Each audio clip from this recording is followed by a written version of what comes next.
Here's a special edition of WeatherScope. We're coming to you directly from the Forecast Center because we're covering a major northeast storm.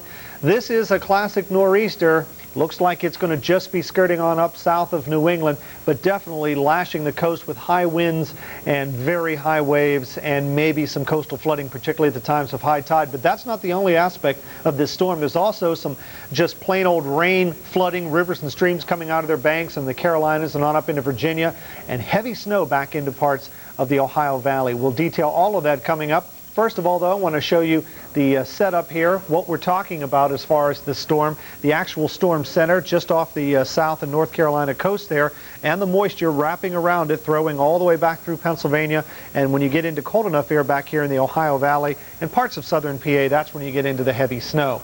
Let's talk about the coastal aspects of this storm. First of all, though, and I did want to mention that there are coastal flood warnings. That means coastal flooding is imminent, particularly at the times of high tide, anywhere from the Carolina Outer Banks all the way up to Watch Hill, Rhode Island.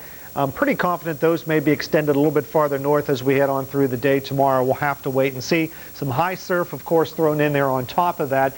We're covering this aspect of the story with two different live crews, and what we're going to do now is go to New Jersey, and Lori Geary is joining us from Seabright, New Jersey, I believe. Do we have Lori? Down. Okay, Lori, go ahead and take it. What are conditions like there right now?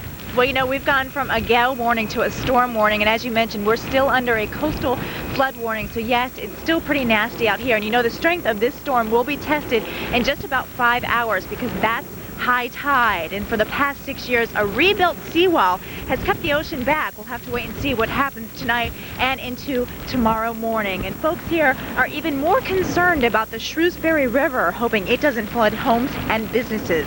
For now, winds are gusting anywhere from 40 to 50 miles per hour, and I'll tell you, it's real tough to drive out here. It's tough to steer because of the wind, and it's tough to see because of the rain. But we've had a slew of folks coming by just to look at the water and to test out conditions, and Jeff, they don't stay out here for very long. Like that. All right, thanks for giving us that update. We'll be back to you in about a half an hour. All right, joining me now here at the Forecast Center update desk is senior meteorologist Stu Ostro. And Stu, a lot of talk about El Nino, of course, before this winter even started. Now it looks like maybe this storm, maybe not directly associated with El Nino, but maybe an El Nino pattern.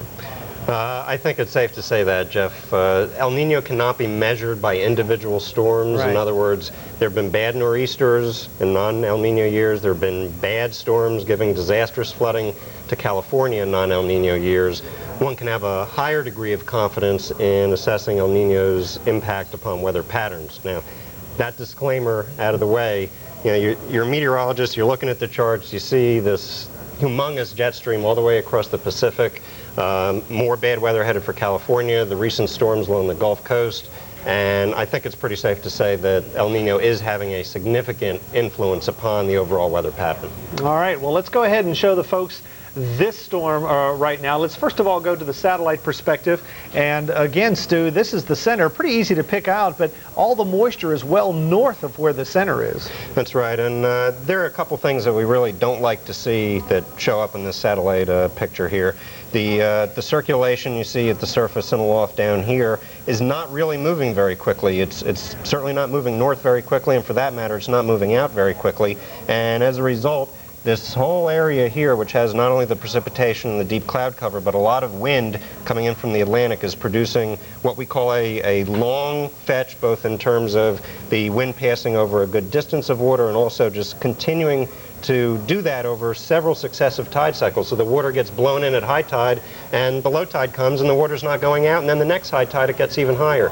So that's what we're dealing with. All right, and it seems we have Mike Seidel right now. Let's see if we can go to Mike Seidel. He's joining us from Virginia Beach, Virginia. We had a little microphone problem there. Probably some water in the mic, Mike, but go ahead and give us the latest.